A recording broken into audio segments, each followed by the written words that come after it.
Deion Sanders scores a big-time receiver out of the transfer portal, and a top tight end has entered his name into the transfer portal too. Locked On presents The Portal, the daily podcast covering college football recruiting and everything NIL. Part of the Locked On Podcast Network. Your team every day. Welcome back into the Portal Podcast, where you get your daily recruiting, NIL, and transfer portal news. I am your host, Brian Smith, longtime college football writer and recruiting analyst. Thank you for making the Portal Podcast your first listen each and every day. Today's show is brought to you by our friends over at Monarch Money. Take control of your finances with Monarch Money. Use code LOCKEDONCollege at monarchmoney.com for 50% off your first year. Today is a big one for Deion Sanders and the Colorado Buffaloes. As I go through this, they can use this in a lot of different ways to help attract other players, but Sincere Brown is not your usual wide receiver. We're going to talk quite a bit about him and how he impacts the Buffaloes and their chances to win the Big 12 and possibly make the college football playoff. And then we're also going to talk about a tight end who has not picked his school yet, but this young man, Jack Endries, he is a player that is clutch. He has proven his ability to come down with the football, ended at a target success rate of over 90% last year at the University of California, Berkeley. I think we're going to be talking about two of the best players in the portal on the same podcast. This is fun. So let's get started. Sincere Brown, 6'5", 185 pounds, out of Campbell University. The Campbell Fighting Camels. I love that nickname, by the way. This is a young man that is not your typical big-bodied receiver. With his height, you'd think, oh, he's a vertical threat, power player, some back shoulder fades. He can do those things. But the first trait for a 6'5" wide receiver is his ability to make players miss in space. You heard that correctly. A 6'5" wide receiver that makes guys miss in space. Not a normal trait. Sincere Brown is a natural playmaker in just about every way, but most importantly, improv. A guy's coming in on him on the side. He will find a way to fend him off while he's looking at a guy right in the face, and he'll throw down the one guy and make another guy miss, and then he will stop and start as guys coming across him like you would think a 5'9" running back would. Sincere Brown is legit. How to end up at Campbell, I don't know the whole story. He was at USF at one point, but this is a young man that is now headed to play for the Colorado Buffaloes. Deion Sanders and his coaching staff, they're the Portal Kings.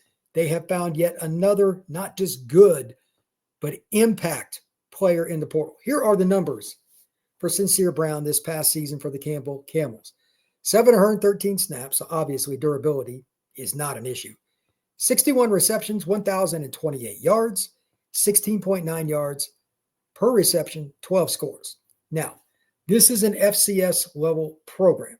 It's not FBS. So the comp is not the same. But when you put up those kind of numbers, you're still pretty good. Now, more importantly, I watched the film, and I urge you to do the same. Go and look it up on YouTube. Find Sincere's film. Watch for yourself.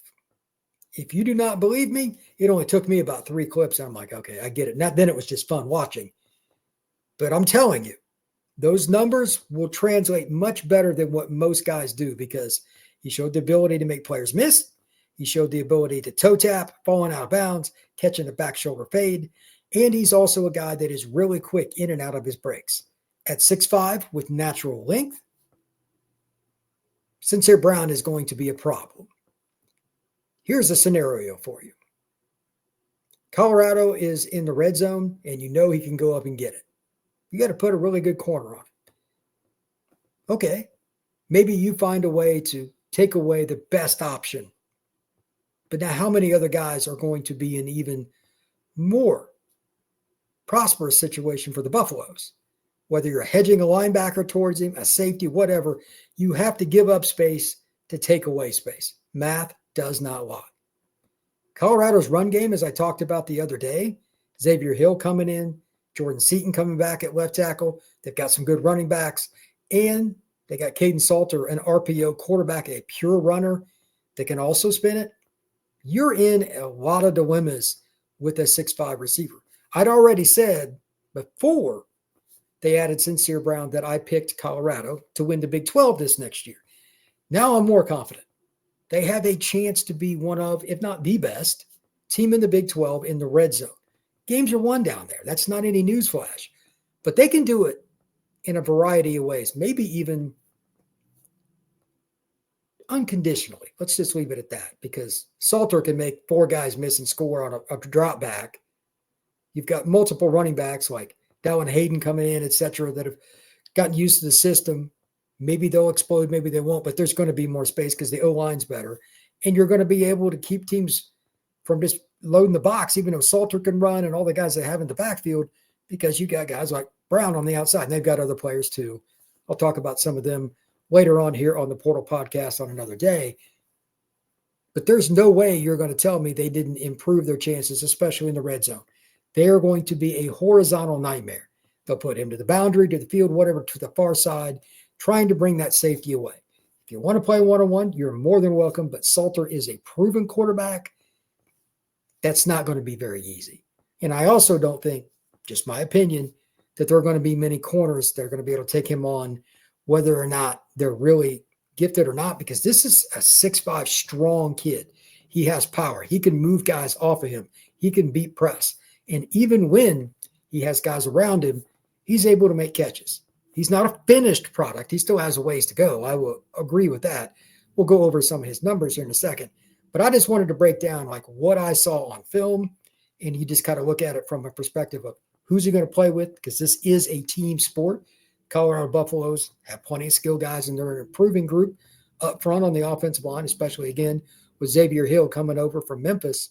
I think this is going to be a very dangerous team on the offensive side of the football. And their defense will be pretty good too, but offensively, the Buffaloes are definitely going to be worth watching. I'm going to share my screen for those of you that are on YouTube. For those of you that are not, don't sweat it. We've got plenty, and I do mean plenty of players that we need to discuss here coming up, but none quite like this guy. There just isn't a 6'5" wide receiver in the portal, and Deion's already nabbed him. Let's talk about the consistency when you look at his numbers. First game of the year, they played Liberty. Quality program, obviously. 6 targets, 5 receptions, 126 yards and a score. He set the tone, averaged 25.2 yards per reception. Good sign. When you look at the total numbers, again, he's at 16.9 for the year. So he was a deep threat. But if you go through, there was only one game. Shout out to Delaware. They held him to 1 catch. Just 1 catch. That's pretty good. 13 yards, and that was it. No touchdowns. Matter of fact, he only had, 4 games where he didn't score. And again, that would be one of them, Delaware. But at the end of the year, teams were probably rolling over towards him. He had a stretch there towards the middle where he got at least 4 catches in every game. And 1, 2, 3, 4, 5, 6, 7, 8, 9. The first 10 games of the season, he had at least 4 receptions. That is what you would call productivity. When you talk about him in terms of down the field, I think there's probably been a little disconnect between him and his quarterback. He was only 5 receptions out of 20 on passes over 20 yards. It's a little surprising, but here's the number. This is insane. Only 5 receptions, but 258 yards on his deep shots, 51.6 yards a catch, a couple of scores. That's insane. Passes over the middle, those intermediates, he caught 19 of the 27, 70.4% for his target rate. That's really good. Averaged 20 yards a catch. He had 380 yards. And then finally, just looking at his numbers, there's nowhere you go, well, he's not good there. He's not good there. He has a good overall sense of how to play because deep, short, intermediate, he's good. And again, coming back to this, just to put a bow on it, yards after contact average 8.6. Yeah, that's right. 8.6 for Sincere Brown. That is a tremendous, tremendous number. I think that he is going to be a playmaker for quite a while. He's got an NFL future if he continues to work hard. Still needs to work on routes and those kind of things, but there's no reason to think Sincere Brown will not be an instant impact for the Colorado Buffaloes. When we come back, another guy that's going to catch the football for you and has incredible hands, but a bigger body guy at tight end. That is next here on the Portal Podcast. Ever check your bank account and wonder, where did all my money go? Between dining out, online shopping, entertainment, it's easy to lose track. That's where Monarch Money comes in, your personal CFO, giving you full visibility and control over your finances. Monarch Money isn't just a budgeting app, it's a complete financial command center. You can track all your accounts, investments, and spending in one place, so you stop just managing your money and start building wealth. For instance, with Monarch Money, you can find out, okay, where am I spending too much? Where can I cut back and save and make my life better? And you can even do that with your personal accounts under one roof and add your significant other too. She can or he can. It doesn't matter who you are, whoever your significant other is. You both can put it under Monarch Money to keep all your accounts in one spot, make it easier to set goals and save money. Take control of your finances with Monarch Money. Use code LOCKEDONCollege at monarchmoney.com for 50% off your first year. That's monarchmoney.com, code LOCKEDONCollege for half off your first year. This show is also brought to you by our friends over at Supply House. Get the supplies you need from the site made for the skilled trades, Supply House. Whether you're in plumbing, HVAC, or electrical work, Supply House is a reliable way to order products online. Their easy-to-use website is packed with helpful resources and the latest product info to help you get the job done right. Plus, with the complete inventory of over 200,000 parts from 400-plus top brands, you'll find exactly what you need delivered fast, coast to coast. Need help with an order? Supply House offers expert support and industry-leading service. So you'll always talk to a real person. And for trade pros looking for an extra edge, their free Trade Master program offers exclusive perks like a dedicated phone line, free shipping, and discounts on every order. Thousands of skilled professionals are already taking advantage. Now it's your turn. Join the Trade Master program today at supplyhouse.com/TM and start ordering plumbing, HVAC, and electrical supplies in just a few clicks. Plus, use promo code SH5 for 5% off your first order. That is supplyhouse.com.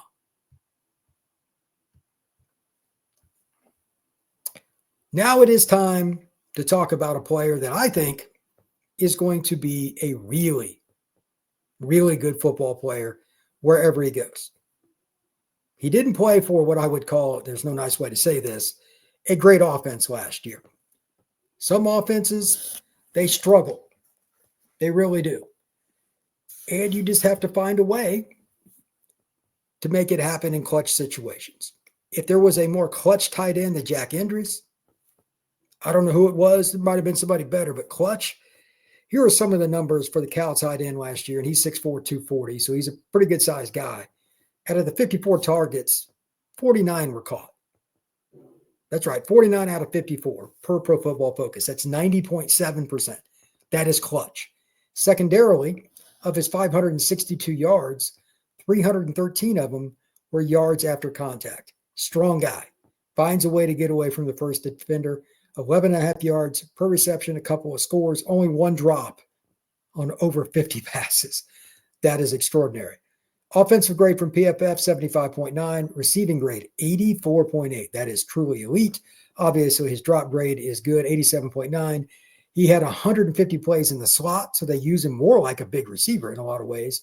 Out wide, he even had some of those, 16. In line, 128. So we are talking about a truly versatile tight end in the ever sense of the word. Jack Endries can be a guy that other teams got a scheme against, and they don't know where he's going to line up. Really good player. The one downside to him, based on PFF's numbers, it's not a very good run blocker, 46.9%. He definitely, if he wants to play at the NFL level, he's going to have to improve on that. Pass pro, 75.2. All right. Now, here's another perspective on why he's clutch. And again, I'm not picking on Cal, but this is reality. Total offense last year, they were 74th in the nation. Not exactly very good. 380 yards a game. Third downs, not very good there either. They were 96th as they only converted 72 of 193 for 37.3%. That's not where you want to be. But the 11 times that Jack had the ball thrown his direction, he caught 8 of them and got first downs. 8 out of the 11 that he caught the ball on third down were first downs. He's clutch. And 30 first downs overall from all his catches out of 49. He is a chain mover. He led Cal on receptions. Everybody knew who they wanted to throw to, and he still got the ball. That's a really impressive overall football player. So let me give you a couple of scenarios with him that I think are unique. Third downs, because it's proven, again, he played a lot out in the slot. as well as inline, you don't know where he's going to line up. If you're going to be a dominant football team on offense, one of the best ways is to have a playmaker that's versatile. You can play receiver, you can play running back, whatever it may be. And in this case, a tight end, you could use him as an H-back, inline, in the slot. And maybe, just maybe, in the red zone, maybe you put Jack Endries out wide, and then you have to put somebody. Do you put a linebacker on him? Do you put a safety if he plays wide to the boundary side of the field, or to the field side, and nobody else out there? Maybe you have two guys to the boundary. How do you do that? What's your formation going to be, and who's going to be the guy over him? It's very awkward.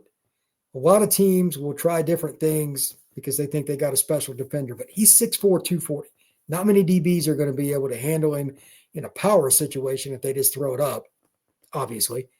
And smaller guys in general, while they probably will outquick him pretty easily, you just throw it high. It's going to be hard. You're probably going to get a lot of not personal fouls, but pass interference calls. I don't think you're going to win a lot of battles with him being on the back end of this. Finally, with him, he can help change your offense because of play action. I had a chance to see him play live last year against Auburn. He didn't have a huge day, but he caught a few passes, and the way they just used him, motions, shifts, he played in a complicated offense. He's going to adapt to whatever he goes to.